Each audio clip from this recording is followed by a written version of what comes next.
हरे कृष्णा। आप सब लोगों का हार्दिक स्वागत है आज के प्रोग्राम में। आज से हमारा जो भगवत गीता का रेगुलर सेशन है वो हम कंटिन्यू कर रहे हैं। तो आज से हम हमारा 10th चैप्टर स्टार्ट करेंगे जो कंटिन्यू है उसमें से। ओम नमो भगवते वासुदेवाय। ओम नमो भगवते वासुदेवाय। ओम नमो भगवते वासुदेवाय। ओमाज्ञानतिमिरान्धस्य ज्ञानाञ्जनशलाकया चक्षुरुन्मिलितं येन तस्मै श्रीगुरुवे नमः। श्रीचैतन्यमनोभीष्टं स्थापितं येन भूतले स्वयं रूप कदा मह्यं ददाति स्वपदान्तिकम्। जय श्री कृष्ण चैतन्य प्रभु नित्यानंद श्री अद्वैत गदाधर श्रीवास आदि गौर भक्त वृंद। हरे कृष्णा कृष्ण कृष्ण हरे हरे, हरे राम राम राम हरे हरे। हरे कृष्णा। तो आज से हम कंटिन्यू करते हैं हमारा जो भगवत गीता का रेगुलर सेशन है उसको। तो लास्ट टाइम हम 10th चैप्टर तक पहुंचे थे। 10th चैप्टर में हमने कुछ 1 to 7 कंप्लीट किए थे श्लोकास। जो 10th चैप्टर है उसमें भगवान अपना ऐश्वर्य दिखा रहे हैं ना, परमेश्वर का जो ऐश्वर्य है तो उसके बारे में यहाँ पे भगवान चर्चा कर रहे हैं। लास्ट टाइम हमने 7th श्लोका तक कंप्लीट किया हुआ था। 7th श्लोका के बाद अब जो 8 श्लोक हैं वहां से चतुर्श्लोकी गीता शुरू होती है। अब आने वाले जो 4 श्लोक है 10.8, 10.9, 10.10 और 10.11, ये जो 4 श्लोक है ये 4 श्लोकों में संपूर्ण भगवद गीता भगवान ने बता दी है। इसीलिए ये जो 4 श्लोक है उसको चतुर्श्लोकी गीता कहा जाता है। ये जो चतुर्श्लोकी गीता है जिसमें भक्तों का के बारे में वर्णन किया हुआ है कि जो भगवान का जो भक्त होता है वो कैसा होता है ना। यहाँ पे ये जो चतुर्श्लोकी गीता है, अगर देखिए जैसे कि अगर आप पूरे शास्त्र है उसका जो अगर सार देखते हो कि सारे शास्त्रों में क्या बताया हुआ है, तो सारे शास्त्रों में से जो निचोड़ है वो सिर्फ 3 चीज है। वो क्या है? संबंध, अभिधेय और प्रयोजन। पूरे शास्त्रों को आप मिला लीजिए सब कुछ, तो इसमें से ये सिर्फ 3 चीज ही हमें देखने को मिलेगी। संबंध मतलब किस हमारा और भगवान के साथ क्या संबंध है ना, उसको कहते हैं संबंध। फिर दूसरा है अभिधेय। अभिधेय मतलब भगवान को प्राप्त करने के लिए जो प्रोसेस होता है उसको कहा जाता है अभिधेय। और उसके बाद प्रयोजन। प्रयोजन मतलब हमारा अल्टीमेट गोल, जो कृष्ण प्रेम है, जो हमारा अल्टीमेट गोल है उसको कहा जाता है प्रयोजन। तो सारे शास्त्रों का जो सार है वो यही 3 चीज है, संबंध, अभिधेय और प्रयोजन। और यहाँ पे ये जो चतुर्श्लोकी गीता है ये 4 श्लोकों में भी हमें यही चीज देखने को मिलती है। इसमें जो 10.8 है उसमें हमें देखने को मिलेगा संबंध। उसके बाद दूसरा जो है 10.9 उसमें देखने को मिलेगा अभिधेय। और उसके बाद जो 2 श्लोक है उसमें प्रयोजन। तो इस प्रकार से यहाँ पे भी जो 4 श्लोक बताए हुए हैं उसमें भगवान ने यही चीज बताई है, संबंध, अभिधेय और प्रयोजन। तो 10.8 बहुत ही महत्वपूर्ण श्लोक है ये। वैसे तो ये चारों के चारों श्लोक बहुत इंपॉर्टेंट है और ये हमेशा बाय हार्ट होने चाहिए। तो 8 नंबर का जो श्लोक है उससे हम शुरुआत करते हैं। 10.8 10.8 का जो श्लोक है, अहम सर्वस्य प्रभो मत्त सर्व प्रवर्तते इति मत्वा भजन्ते माम बुधा भाव समन्विता। यहाँ पे भगवान बताते हैं। इसका अनुवाद हम पढ़ते हैं और फिर उसको समझते हैं।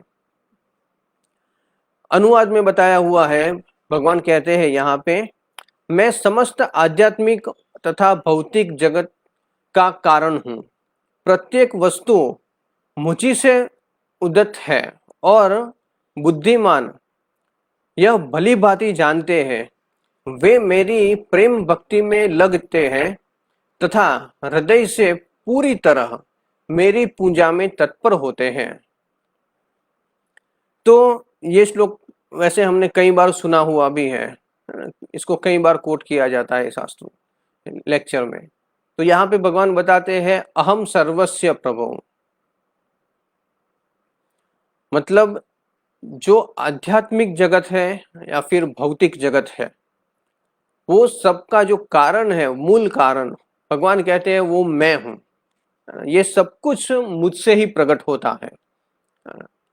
तो इसका मतलब इसमें से कुछ भी छूट नहीं जाता। जो सब कुछ क्रिएशन जो है, उनके जो मूल रूप है वो है भगवान श्री कृष्ण। वैसे आप देखेंगे जो 100% जो पूरा सृष्टि है उसमें से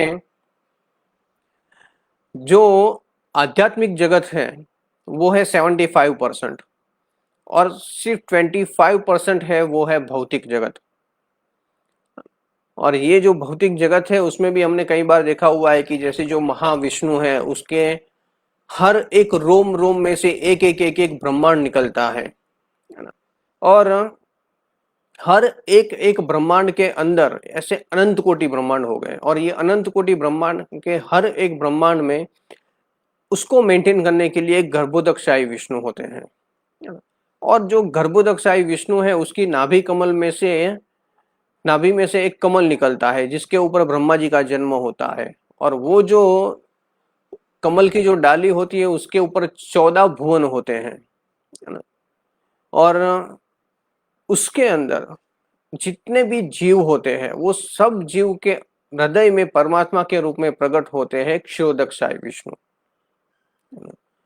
तो ये सारा का सारा क्रिएशन है, अनंत कोटि ब्रह्मांड का जो क्रिएशन है। और ये जो क्रिएशन है सिर्फ और सिर्फ ये 25% ही है। बाकी का जो आध्यात्मिक जगत है वो 75% है। भगवान कहते हैं ना तद धाम परमम मम, तो वो जो धाम है वो 75% है। वहां पे जो कोई जाता है उसको फिर से यहाँ पे ये भौतिक संसार में आना नहीं पड़ता है। तो ये जो भौतिक जगत का जो क्रिएशन है और वो जो आध्यात्मिक है वो सब कुछ जो होता है वो सारा का सारा भगवान से ही निकलता है। हम देखते हैं ये गर्भोदकशाही विष्णु है, क्षीरोदकशाही विष्णु है, ये सारे के सारे लोग ये सृष्टि के लिए यहाँ पे मेंटेन करते हैं ये लोग सृष्टि को, है ना। तो उनका जो विस्तार जो है ना, वो बलराम जी से निकलता है। और बलराम जी जो है वो भी भगवान श्री कृष्ण के विस्तार है। तो इस प्रकार से अल्टीमेटली सर्व कारण कारणम, अल्टीमेट जो कारण है वो है भगवान श्री कृष्ण, और उन्हीं से ये सब कुछ निकलता है। तो यहाँ पे परपट में प्रभुपाद जी ने बहुत सारे श्लोकास दिए हुए हैं, है ना। उपनिषद से बताया हुआ है, फिर नारायण उपनिषद है, गोपाल तापनी उपनिषद है, वैसे अलग अलग अलग बहुत सारे उपनिषद से कोट किए हुए हैं यहाँ पे प्रभुपाद ने परपट में। अगर आप परपट पढ़ेंगे तो उसमें आपको पता चलेगा कि थोड़ा लंबा परपट है इसलिए हम उसको नहीं पढ़ते हैं, पर सारे परपट में एक एक एक एक श्लोक बताए हुए हैं जिसकी वजह से पता चलता है कि जो अल्टीमेट जो कारण है वो है भगवान श्री कृष्ण। यहाँ पे एक श्लोक उसमें बताया हुआ है कि नारायणाद ब्रह्मा जायते, नारायणाद प्रजापति प्रजायते, नारायणाद इंद्रो जायते। तो इस प्रकार से यहाँ पे एक लंबा श्लोक है जिसमें बताया हुआ है कि जो नारायण है उसी से ब्रह्मा उत्पन्न होते हैं, नारायण है उसमें से ही प्रजापति उत्पन्न होते हैं, नारायण है उसमें से इंद्र और 8 वसु उत्पन्न होते हैं, नारायण है उसमें से ही 11 रुद्र उत्पन्न होते हैं, तथा नारायण से ही 12 आदित्य उत्पन्न होते हैं। और ये जो नारायण है कृष्ण के ही अंश है, ऐसा इसमें बताया हुआ है एक श्लोक। ये उपनिषद का श्लोक है, ये प्रभुपाद ने यहाँ पे कोट किया हुआ है। तो हमें देखने को मिलता है कि जो कोई भी कारण है, अल्टीमेट कारण है वो भगवान है। और यहाँ पे भगवान बताते हैं कि जो व्यक्ति बुद्धिमान है ना, ऐसा व्यक्ति क्या करता है, मेरी भक्तिमय सेवा में लग जाता है। इसीलिए जो इंटेलिजेंट पीपल होते हैं वो क्या करते हैं कि भगवान को स्वीकार करते हैं, है ना। भगवान कहते हैं यहाँ पे कि ये सब कुछ का सृष्टा ये जो कुछ भी निकला हुआ है मेरे से ही निकला हुआ है। तो अल्टीमेट कोज भगवान को मान के वो भगवान की सेवा में लग जाते हैं। और कैसे लगते हैं? हृदय से वो पूरी तरह से सेवा के लिए तत्पर हमेशा रहते हैं, है ना। तो यहाँ पे हमें भी भगवान की सेवा करने के लिए हमेशा तत्पर रहना चाहिए, किसी भी प्रकार की भगवान की सेवा हो। तो ये जो सेवा करने से ना, जो रियल हम डायरेक्टली भगवान से कनेक्ट होते हैं, है ना। भगवान कहते हैं यहाँ पे ये जो 4 श्लोक है, आगे के जो श्लोक आएंगे उसमें भगवान बताते हैं कि अपने जो शुद्ध भक्त होते हैं उसके बारे में बताएंगे। तो इसी प्रकार से यहाँ पे भगवान ने पहले श्लोक में अपने बारे में बताया हुआ है ना, कि ये सृष्टि का जो कर्ता है वो मैं हूँ। और जो बुद्धिमान लोग होते हैं वो मेरी सेवा में लग जाते हैं, वो भगवान को स्वीकार करते हैं कि हाँ, कि भगवान ही पूर्ण पुरुषोत्तम परमेश्वर श्री कृष्ण है ना। और इस प्रकार से वो भगवान की सेवा में लग जाते हैं, है ना। सर्व कारण कारणम, है ना। तो ये मेन रूट है। उसके बाद जो 9th नंबर का श्लोक है 10.9, है ना। अब यहाँ पे भक्तों की चर्चा की हुई है। भगवान बताते हैं कि जो मेरे जो भक्त होते हैं, शुद्ध भक्त, वो कैसे होते हैं। बहुत ही अच्छा श्लोक है और बहुत ही प्रसिद्ध है। इसमें बताया हुआ है, मच्चिता मदगत प्राणा बोधयंत परस्परम कथ्यसंच माम नित्यम तुष्यंती च रमन्ति च। 10.9 है। इसमें भगवान बताते हैं कि मेरे शुद्ध भक्त के विचार मुझ में वास करते हैं, है ना। उनके जीवन मेरी सेवा में अर्पित रहते हैं और वे एक दूसरे को ज्ञान प्रदान करते हैं तथा मेरे विषय में बातें करते हुए परम संतोष तथा आनंद का अनुभव करते हैं। इसमें बहुत सारी चीजें भगवान ने बता दी है। मत चीता मत गत प्राणा, यहाँ पे बताया है मत चीता, है ना। तो कहते हैं कि चित्त,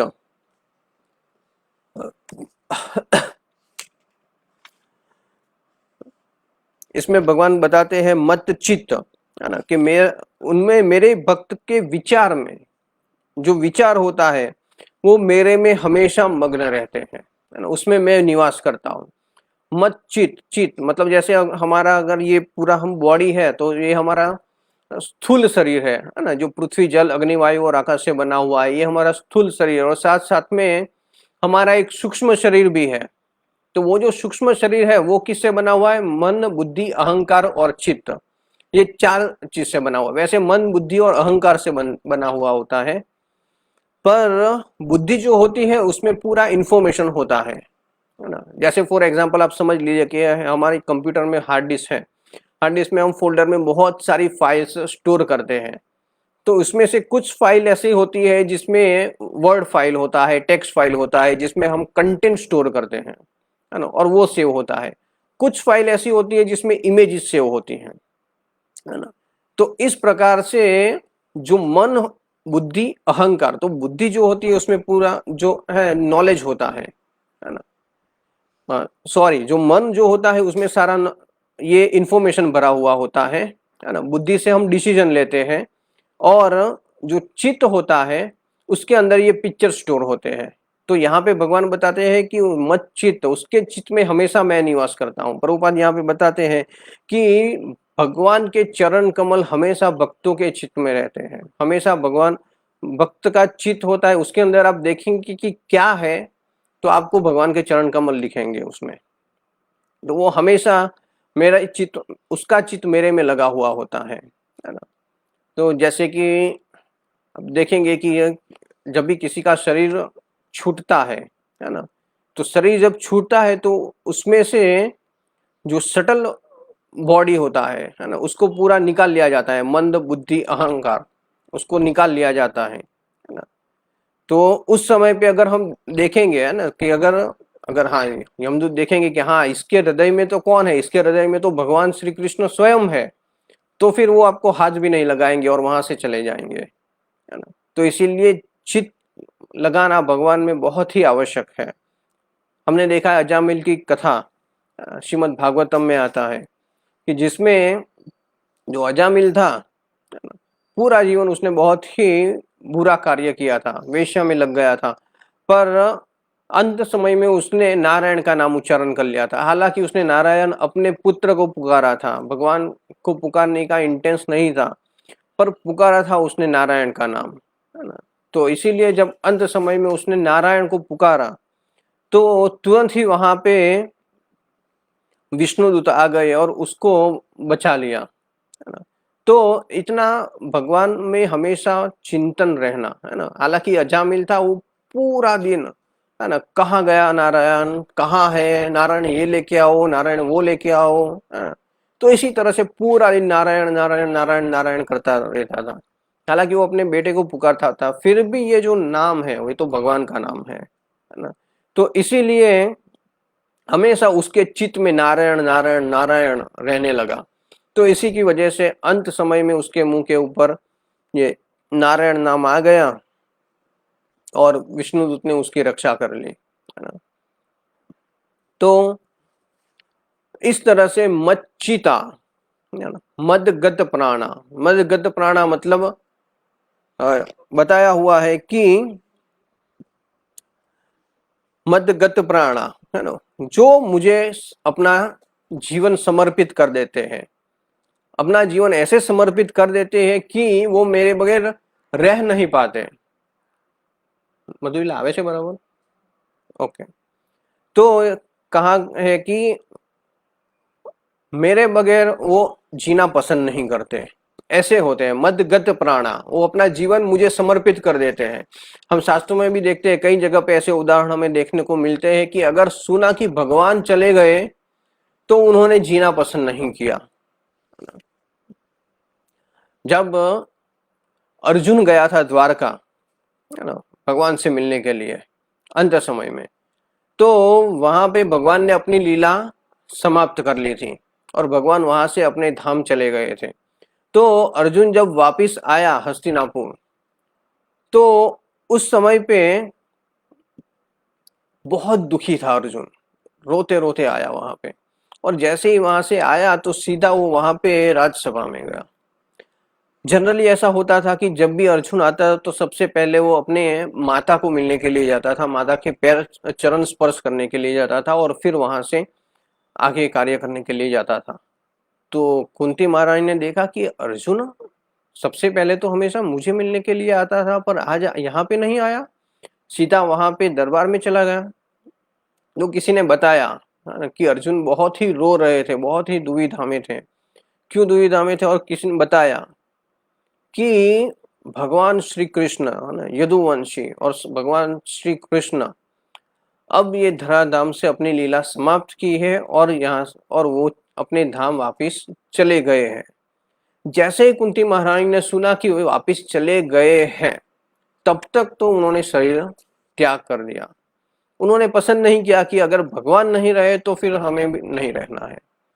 तो जैसे ही सुना कि भगवान चले गए, उन्होंने भी अपना शरीर त्याग कर दिया। और जब यही चीज युधिष्ठिर महाराज ने सुना कि भगवान श्री कृष्ण अपने धाम चले गए हैं, तो उन्होंने कहा कि ये जो राज्य है वो तो भगवान ने हमें करने के लिए दिया था, अब भगवान नहीं रहे तो फिर हम ये राजपाट स्वीकार नहीं करेंगे। और तुरंत ही अपना मुकुट उतार के नीचे रख दिया। जब ये देखा भीम ने कि युधिष्ठिर महाराज ने अपना मुकुट नीचे रख दिया, तो उसने नहीं कहा कि चलो चलो सीट खाली हो गई है, मैं जाके बैठ जाता हूँ। उसने कहा कि अगर आप राज नहीं करेंगे तो हम भी राज नहीं करेंगे, और उन्होंने भी मुकुट उतार के नीचे रख दिया। तो इसी तरह से पांचों पांडवों ने जो कुछ भी साम्राज्य जो कृष्ण ने दिया हुआ था उसको त्याग कर दिया। और जो परीक्षित महाराज थे, बहुत ही छोटे थे उस समय पे, तो उसका राज्य अभिषेक किया। एक तरफ कुंती महारानी ने शरीर त्याग कर दिया था, दूसरी तरफ से परीक्षित महाराज का राज्य अभिषेक हो रहा था, और ये पांचों के पांचों ने और द्रौपदी ने, सब लोगों ने राजपाट त्याग कर दिया और वहां से वो चले गए बद्रिक आश्रम की तरफ में। तो इस तरह से जब भगवान नहीं होते हैं तो फिर ये जीना पसंद नहीं करते, प्राण अपने भगवान को दे देते हैं। दूसरा उदाहरण हमें देखने को मिलता है दशरथ महाराज का, है ना। दशरथ महाराज ने जब देखा कि भगवान राम अयोध्या छोड़ के 14 साल के लिए वनवास चले गए, है ना, तो जैसे ही उन्होंने देखा कि राम चले गए हैं तो फिर उन्होंने भी जीना स्वीकार नहीं किया, उन्होंने भी अपने प्राण त्याग कर दे दिए।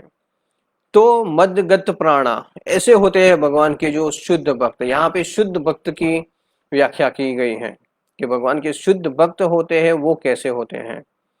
फिर क्या बताया है, मच्चिता मदगत प्राणा बोधयंत परस्परम। जब ऐसे जो भक्त होते हैं वो मिलते हैं तो क्या करते हैं उसके बारे में बताया है। बोधयंत परस्परम मतलब वो दोनों चर्चा करते हैं। किसके बारे में चर्चा, गोशिप नहीं करते, पर यहाँ पे चर्चा करते हैं भगवान के बारे में, भगवान की कथा के बारे में। एक बोलता है दूसरा सुनता है, दूसरा बोलता है पहला सुनता है। तो इस तरह से कंटिन्यूअसली कथ्यश्च माम नित्यम, और इस तरह से नित्य हमेशा कृष्ण की कथा में मग्न रहते हैं। ऐसे होते हैं भगवान के जो भक्त। इसका उदाहरण हम देखेंगे तो जब भगवान ने अपनी लीला समाप्त की तो लीला समाप्त करने के थोड़े समय के पहले भगवान को मिलने के लिए वहां पे आए थे उद्धव और मैत्रेय जी। ये दो लोग वहां पे भगवान से अंत में उन्होंने बात किया था, और उस समय पे भगवान ने उन लोगों को भागवत धर्म की शिक्षा दी थी। और वो शिक्षा जब दी थी तो उद्धव जी को दिया था, मैत्रेय जी को दिया था। मैत्रेय जी बहुत ही वरिष्ठ है, उद्धव जी जो थे, है ना, वो एज वेल एज भगवान की एज के ही थे, है ना। तो उस समय पे जब भगवान ने ये सब कुछ बताया इन दोनों को, तो उस समय पे भगवान ने मैत्रेय जी को बताया कि मैंने आपको जो कुछ भी बताया है वो आप मेरे काका विदुर जी को बताना, है ना। और ऐसा कह के भगवान चले गए अपने धाम में। और फिर जब यहाँ पे कुछ समय के बाद विदुर जी का और उद्धव जी का मिलन होता है, उसको श्रीमद् भागवतम के फर्स्ट कैंटो में, सेकंड कैंटो में आई थिंक, उसमें बताया हुआ है। बहुत ही मधुर वार्तालाप है दोनों के बीच का कि किस प्रकार से बोधयंत परस्पर, है ना, और कथ्यश्च कंटिन्यूअसली वो दोनों कथा कर रहे हैं।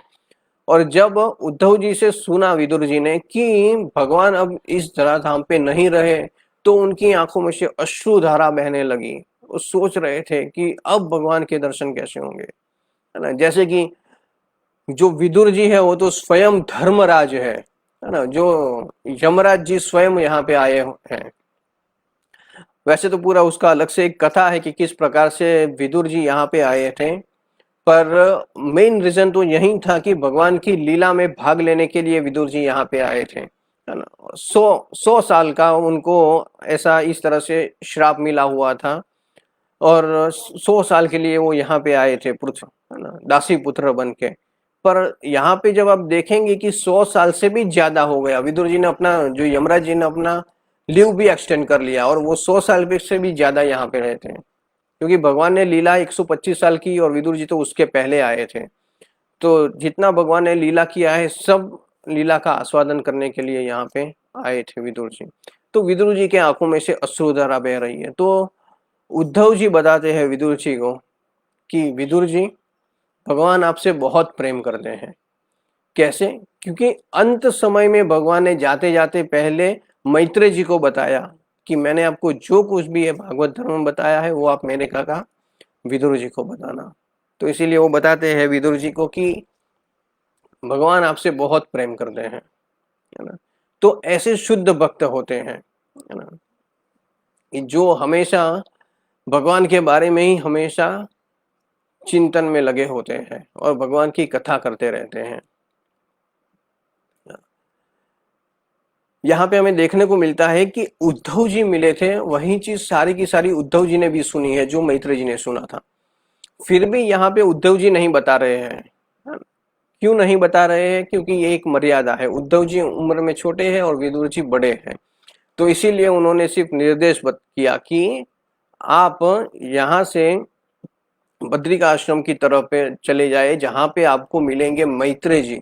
और फिर मैत्रेय जी से आप वही चीज सुनिए जो भगवान श्री कृष्ण ने बताया हुआ है ना। तो ये बहुत ही बड़ा उदाहरण है ना, बोधयंत परस्परम का। तो इसीलिए हम सब भी जो भक्त होते हैं तो प्रयास करना चाहिए हमें भी कि हम जब भी मिलते हैं तो इस तरह से कृष्ण के बारे में चर्चा करें, कृष्ण की कथा करें, एक कथा करें, दूसरे सुने, दूसरा बोले, तीसरा सुने। तो इस तरह से हमेशा जो समय होता है भक्त वो अपना पसंद करता है व्यतीत करने में कि कृष्ण की कथा के बारे में कुछ सुने। तो इसको कहते हैं कथ्य चंचम माम नित्यम। और इससे उनको क्या परिणाम प्राप्त होता है? तुष्यंती च रमंती च, ये दो चीज उनको प्राप्त होती हैं। तुष्यंती च मतलब वो बहुत ही संतुष्ट प्राप्त करते हैं, बहुत ही प्रसन्न हो जाते हैं, है ना। और रमंती च, और उसमें आनंद का अनुभव प्राप्त करते हैं, है ना। जो शुद्ध भक्त होता है वो इसी प्रकार से भगवान की कथा में आनंद का अनुभव करता है। शुरू यहाँ पे प्रभुपाद परपट में बताते हैं कि अगर कोई भक्त होता है वो नया नया अगर जुड़ता है ना, तो उसकी सिचुएशन कैसी होती है कि कथा में उसको इतना रुचि नहीं होता, पर वो भगवान की सेवा में ज्यादा रुचि रखता है ना। और सेवा करता रहेगा, है ना। पर व्यक्ति जब धीरे धीरे भक्ति में आगे बढ़ता है ना, तो ऐसा नहीं है भक्ति में आगे बढ़ता है तो फिर वो सेवा करना बंद कर दे, पर सेवा में भी आनंद होता है और साथ साथ में वो भगवान की जो कथा होती है उसमें भी उसको इतना आनंद का अनुभव होता है। तो इस प्रकार से जो भक्त होते हैं उनको हमेशा भगवान के बारे में इस प्रकार से कथा में अपने आप को लगाना चाहिए।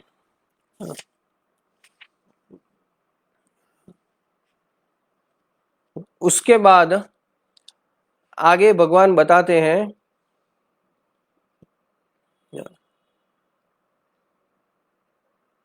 10.10, यस 10.10 का श्लोक है। अब संबंध, अभिधेय और प्रयोजन, अब ये प्रयोजन के बारे में आ रहा है। इसमें क्या बताया हुआ है कि तेषाम सतत युक्ता नाम भजताम प्रीति पूर्वकम ददामि बुद्धि योगम थम ये न मामु पयांति ते। भी बहुत ही सुंदर श्लोक है। यहाँ पे भगवान कहते हैं तेषाम सतत युक्ता नाम, मतलब जो प्रेम पूर्वक मेरी सेवा करने में निरंतर लगे रहते हैं। यहाँ पे है नित्यम, निरंतर। जो प्रेम पूर्वक मेरी सेवा करने में निरंतर लगे रहते हैं उन्हें मैं ज्ञान प्रदान करता हूं, है ना, जिसके द्वारा वे मुझ तक आ सकते हैं। यस, यहाँ पे ये पूरे श्लोक में बुद्धि योगम शब्द बहुत ही महत्वपूर्ण है। बुद्धि योगम, है ना। बुद्धि तो सबको होती है, पर यहाँ पे भगवान बताते हैं मैं बुद्धि योग देता हूं, है ना। किसको देते हैं?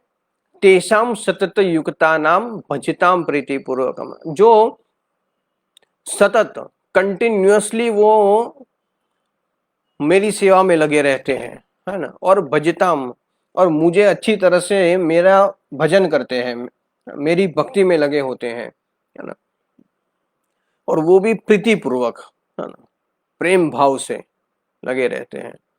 तो ऐसा जो भक्त होता है उनके आंखों में से कंटिन्यू अश्रु धारा बहनी शुरू हो जाती है। क्यों? क्योंकि भजताम प्रीति पूर्वकम, और सतत वो भगवान की सेवा में लगा रहता है, तो उसकी आंखों में से भी आंसू की अश्रु धारा बहने लगती है। जैसे चैतन्य महाप्रभु ने बताया था, है ना, नयनम गलगद सुधारया, है ना, वदनम गदगद हृदया गिरा पुलकैव चिकम वपु कदा तव नाम ग्रहणे भविष्यति।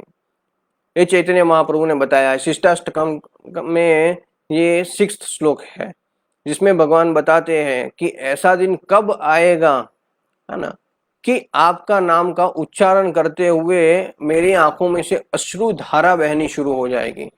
कब ऐसा दिन आएगा कि नाम लेते लेते मेरे रोंगटे खड़े हो जाएंगे, है ना, शरीर एकदम पुलकित हो जाएगा। तो ये जो है ये सारे के सारे प्रेम भाव के लक्षण हैं, शुद्ध भक्त के लक्षण, कि जब भगवान के नामों का उच्चारण करता है तब ये सारे के सारे विकार उसमें ये सब ये सारी चीजें उसके अंदर देखने को मिलता है। चैतन्य महाप्रभु है ना, जब 18 साल जगन्नाथपुरी में रहते थे तो उस समय पे वो गंभीरा में जहाँ पे रहते थे वहां से जब आते थे जगन्नाथ जी का दर्शन करने के लिए, है ना, तो वहां पे जैसे भी वो जगन्नाथ जी के दर्शन करते थे तो उनकी आंखों में से एकदम अश्रु धारा बहती है ना, जैसे एकदम फ्लो, पानी का फ्लो बहता है ना। हमें तो ऐसे लगता है कि ऐसा कैसे हो सकता है, पर सही में भगवान की आंखों में से अश्रु धारा बहनी शुरू हो जाती थी, है ना। और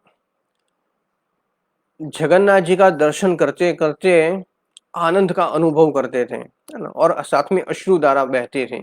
जैसे आप देखेंगे चैतन्य महाप्रभु जो आए कलयुग में, स्वयं भगवान श्री कृष्ण तो राधा भाव को लेके आए, है ना। उनका जो भाव था वो क्या था, कृष्ण राधा का भाव था, और उनका जो शरीर का रंग था वो भी गोल्डन कॉम्प्लेक्स था, राधा रानी का रंग था।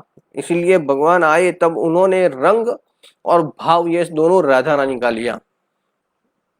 तो चैतन्य महाप्रभु का जो भाव है ना, राधा रानी का भाव है, और राधा रानी का भाव कैसा है कि वो कृष्ण के विरह में है ना, कृष्ण के विरह में। तो इसी प्रकार से जो चैतन्य महाप्रभु है कृष्ण के विरह में है, और जगन्नाथ जी जो है वो है राधा रानी के विरह में। तो ये उनका स्वरूप है। जगन्नाथ जी का अगर आप कथा सुनेंगे तो उसमें भी आपको देखने को मिलेगा कि जब द्वारका में, है ना, सब रानियां एक दूसरे से वृंदावन के बारे में चर्चा कर रहे थे, तब कृष्ण और बलराम दरवाजे के पास सुन के जब कथा सुन रहे थे, तब उनका जो शरीर है वो एकदम जैसे अभी जगन्नाथ जी का जो शरीर है वैसा हो गया था, है ना। और फिर नारद जी ने कहा था कि आप कृपया करके ये स्वरूप का दर्शन दीजिए, तो भगवान ने कहा था yes, I will come as a Jagannath, है ना, इन दिस फॉर्म। तो इस प्रकार से जो जगन्नाथ जी का जो फॉर्म है वो राधा रानी के विरह में है। तो इस तरह से जब जगन्नाथ जी और चैतन्य महाप्रभु, है ना, हालांकि वो है एक ही, पर ये देखिए कैसी लीला करते हैं भगवान कि दोनों एक दूसरे के सामने जब आते हैं ना, तब आनंद का इस तरह से अनुभव करते हैं, आंखों में से अश्रु धारा बहती है ना।